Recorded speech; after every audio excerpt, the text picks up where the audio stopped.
इसको मैं थोड़ा सा एक्सप्लेन करता हूँ। जनरल ऑर्गेनिक केमिस्ट्री आप सब इससे नॉन है। इसमें मैं इंक्लूड कर रहा हूँ IUPAC, isomerism, general basic organic chemistry, hydrocarbons और एरोमेटिक कंपाउंड्स। इन सभी से मिलाकर टोटल 90% ऑर्गेनिक केमिस्ट्री के क्वेश्चंस पर्टिकुलर इस टॉपिक से पूछे हुए हैं। इसके बाद में आप देखिए इनऑर्गेनिक केमिस्ट्री में रिप्रेजेंटेटिव एलिमेंट और कोऑर्डिनेशन केमिस्ट्री, इन दोनों को मिलाकर 70% इनऑर्गेनिक का कवर अप हुआ है। मतलब आप जेई में देखिए, जेई में भी रिप्रेजेंटेटिव एलिमेंट्स और कोऑर्डिनेशन कंपाउंड का वेटेज काफी ज्यादा था। रखी नहीं पिछले 2-3 सालों में आप अगर एनालिसिस करें तो आप खुद देखेंगे कि ऑर्गेनिक में जो मैक्सिमम वेटेज रहता है वो जीओसी, रिएक्शन मैकेनिज्म, हाइड्रोकार्बन्स और एरोमेटिक कंपाउंड्स का रहता है। इसी तरह से अगर आप इनऑर्गेनिक केमिस्ट्री में देखें तो representative element, coordination compounds, chemical bonding की काफी अच्छे टॉपिक्स हैं। अगर हम लोग परसेंटेज वाइज देखें तो नेक्स्ट मनोज भी बार एनालिसिस देखिए जरा। फिजिकल केमिस्ट्री 42.8%, ऑर्गेनिक और इनऑर्गेनिक केमिस्ट्री 28.5%। पाई एनालिसिस नेक्स्ट, इसमें भी वही सिमिलर चीज। अब 11th और 12th का वेटेज आप देखिए जरा। 11th का वेटेज रहा 37.1%, 12th का वेटेज रहा 62.9। जैसा कि स्टार्टिंग से आप लोग सुनते आ रहे हैं कि यार केमिस्ट्री एक मिस्ट्री है। डेफिनेटली मैं जरूर कहूंगा अगर केमिस्ट्री सीक्वेंस से न पढ़ी जाए तो मिस्ट्री ही होती है। फिजिकल केमिस्ट्री कई लोगों के लिए मिस्ट्री होती है, कुछ लोगों के लिए ऑर्गेनिक मिस्ट्री होती है। पर्टिकुलर आपको सीक्वेंस में पढ़ना बहुत जरूरी है। अगर आप फिजिकल केमिस्ट्री पे कमांड करना चाहते हैं तो आपको सबसे पहले स्टोइकियोमेट्री आना बहुत जरूरी है। स्टोइकियोमेट्री के बाद में आपको केमिकल और आयनिक इक्विलिब्रियम आना बहुत जरूरी है, क्योंकि आपने खुद ने देखा होगा कि इन टॉपिक्स का ज्यादातर एप्लीकेशन सॉल्यूशन में रहता है, इलेक्ट्रो में। मतलब आप इन टॉपिक्स पर कमांड किए बगैर आप इलेक्ट्रो अच्छे से नहीं कर सकते, सॉल्यूशन आप अच्छे से नहीं कर सकते, न थर्मोकेमिस्ट्री कर सकते, न काइनेटिक्स कर सकते। मतलब आपको फिजिकल में, ऑर्गेनिक में सीक्वेंस का ध्यान रखना तो बहुत ज्यादा जरूरी है। फिजिकल में सीक्वेंस क्या रहेगा आपका? सबसे पहले आप स्टोइकियोमेट्री को बहुत अच्छे से करें। स्टोइकियोमेट्री के बाद में आप इक्विलिब्रियम पोर्शन बहुत अच्छा करें। उसके बाद फिर इससे रिलेटेड टॉपिक्स जैसे ऑक्सीडेशन रिडक्शन को आप इलेक्ट्रो से रिलेट करें, सॉल्यूशन, ये सारे टॉपिक्स। इसी तरह से ऑर्गेनिक केमिस्ट्री तो पूरा करा जाना बहुत जरूरी है। मतलब ऑर्गेनिक केमिस्ट्री में अगर आपने कुछ भी मिस किया तो आप पूरा क्वेश्चन तो कभी अटेम्प्ट कर ही नहीं सकते। आपको स्टार्टिंग से IUPAC, isomerism, GOC, reaction mechanism, then फिर इंडिविजुअल मास्टर रिएक्शन, वो सारा का सारा को करना जरूरी है। तो मैं आपसे कहूंगा बस आप सीक्वेंस मेंटेन रखिए, केमिस्ट्री कभी भी मिस्ट्री नहीं होगा। Best of luck, thank you.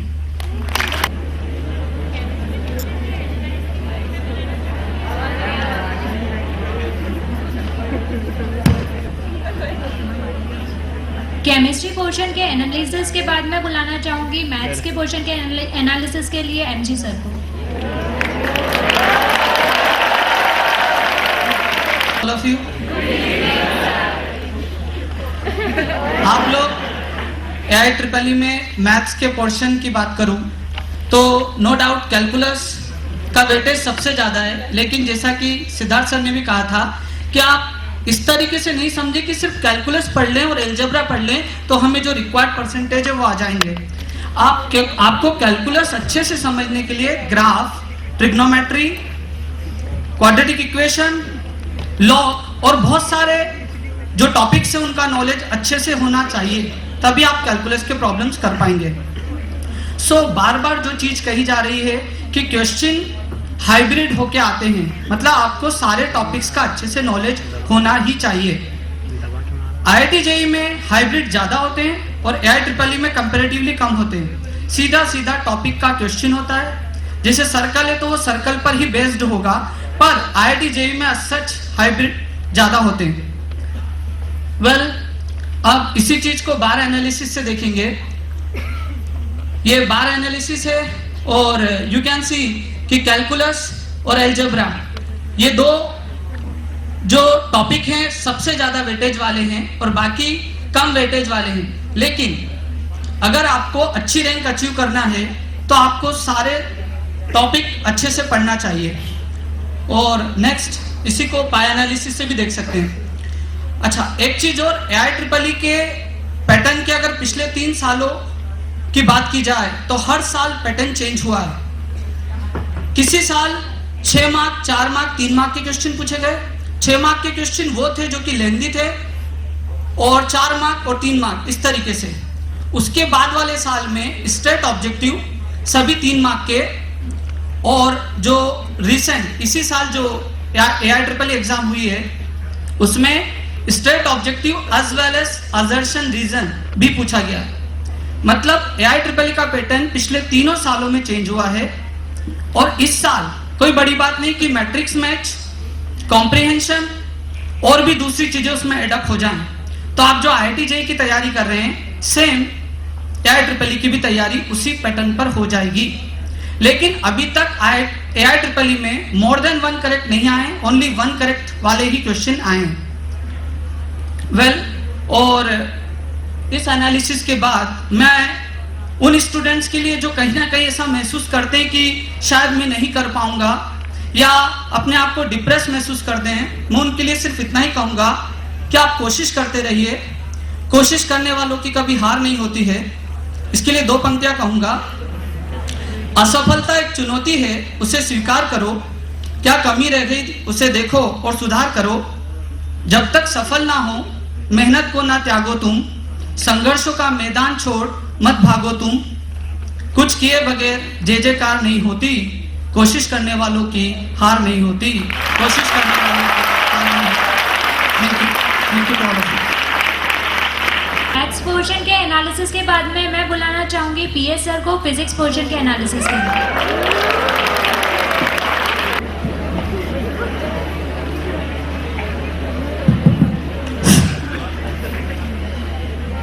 Good evening students. IIT JEE के बाद second most important examination that is AIEEE, जो क्वालिटी में भी और रिजल्ट वाइज भी किसी भी तरह से JEE से बहुत ज्यादा कम नहीं है। सेकंड ऑप्शन हमारे सामने यही है और EEE के थ्रू भी एक से एक अच्छे कॉलेजेस हमारे सामने होते हैं। सारे बेस्ट NIT जैसे NIT त्रिची, NIT सुरतन, वारंगल, ये कॉलेज किसी भी मामले में IIT से कम नहीं है, मैं कह सकता हूं। दूसरी बात, एक बात आपसे और कहना चाहूंगा, इस बार EEE के लिए भी एक नए नॉर्म्स आ गए हैं, that is 2009 and onwards EEE exam के लिए भी अटेम्प्ट फिक्स कर दिए गए हैं। इससे पहले EEE के लिए अनलिमिटेड अटेम्प्ट थे, लेकिन इस बार से EEE के 3 अटेम्प्ट कर दिए गए हैं, दैट इज फाइनल। अगर EEE 2008 की बात करें तो 9 लाख कैंडिडेट ने ये एग्जाम दिया था और इसके अंदर अगर 20,000 रैंक तक भी किसी बच्चे की आई है तो उसको एक अच्छा कॉलेज अच्छी ब्रांच के साथ मिला है। अब हम 2008 फिजिक्स के पेपर का थोड़ा डिस्कशन करते हैं। मैकेनिक्स जैसा कि आप देख रहे हैं 13 क्वेश्चंस 37.1 मार्क्स परसेंट।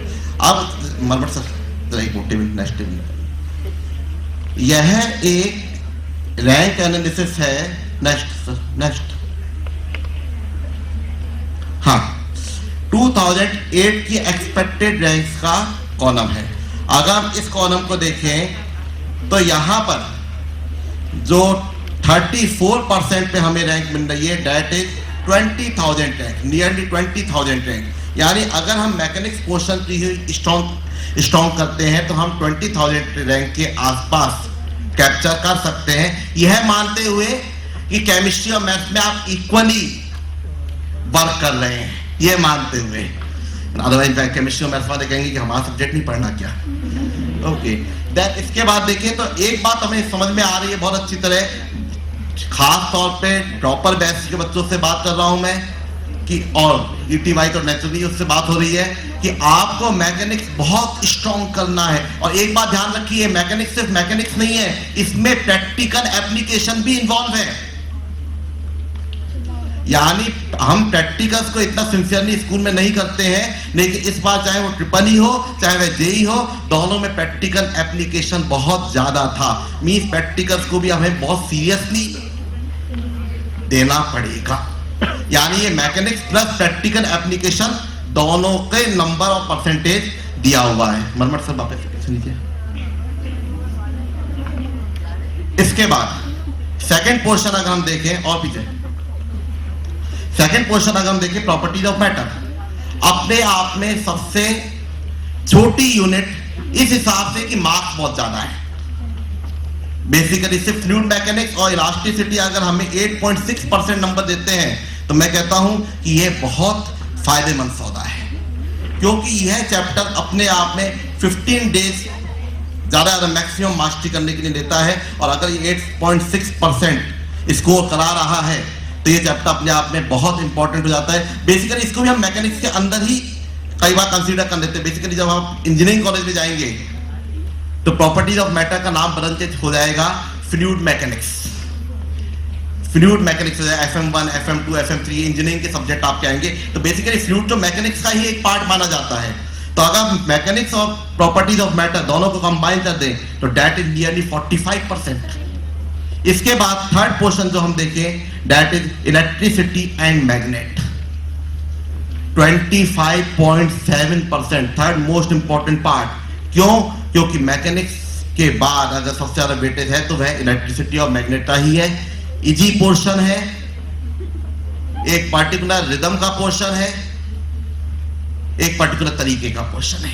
अगर आपको पर्टिकुलर तरीका समझ में आता है, अगर आपको किरचॉफ लॉ का एप्लीकेशन आता है, अगर आपको कूलम्ब्स लॉ का एप्लीकेशन आता है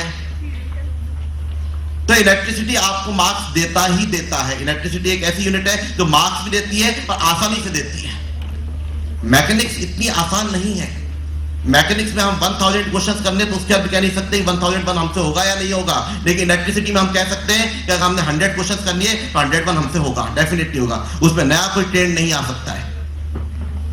मार्क्स भी दे रही है ये यूनिट और बहुत ज्यादा टफ भी नहीं है, यानी बहुत ज्यादा कॉम्प्लिकेशंस भी इसके अंदर नहीं है, बहुत ज्यादा हाइब्रिडाइजेशन भी क्वेश्चंस का इसके अंदर नहीं हो सकता है। इसके बाद देन मॉडर्न फिजिक्स, बहुत अच्छी यूनिट। क्यों?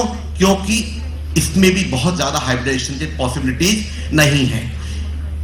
सिर्फ E = h पे पूरी मॉडर्न फिजिक्स चलती है। अगर हम बात करें सिर्फ एक फॉर्मूले पे पूरी मॉडर्न फिजिक्स चलती है। थ्योरेटिकल पोर्शन भी साथ में इन्वॉल्व है, ज्यादा टफ नहीं है, अच्छे मार्क्स देता है, 12th के साथ कवर हो जाता है आसानी से। डेफिनेटली यह मार्क्स भी हमें बहुत आसानी से ऑब्टेन हो सकते हैं। 14.2% इसका वेटेज है। तो अगर मैं इलेक्ट्रिसिटी, मैग्नेट, मॉडर्न और प्रॉपर्टीज ऑफ मैटर इन चारों का अगर हम ऐड करें तो that is nearly 75 to 80% marks.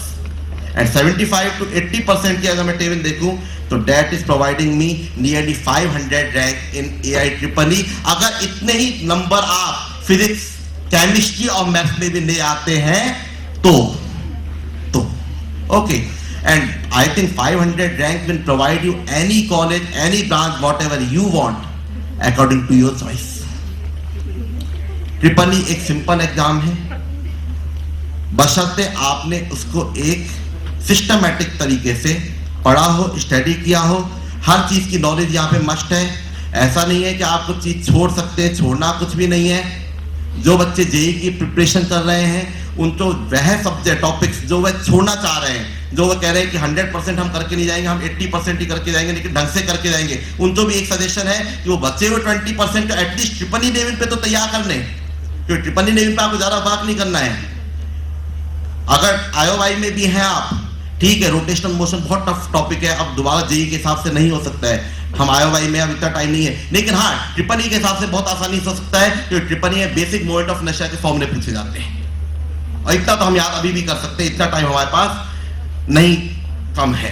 तो डेफिनेटली आपको सभी टॉपिक्स का आइडिया एक बार ट्रिपल ई लेवल पे दे लेना चाहिए। एंड ट्रिपल ई में अगर हमारे पास अच्छी रैंक आती है तो वह भी कम नहीं है किसी भी तरीके से। जेईई में पीछे की रैंक या एक्सटेंडेड मेरिट लिस्ट से बच्चों को जनरली ये देखा गया है कि वो प्रेफर करते हैं ट्रिपल ई की अच्छी रैंक को ज्यादा प्रेफर करते हैं, क्योंकि उसमें उन्हें अच्छा कॉलेज और अच्छी ब्रांच मिल जाती है। तो यह है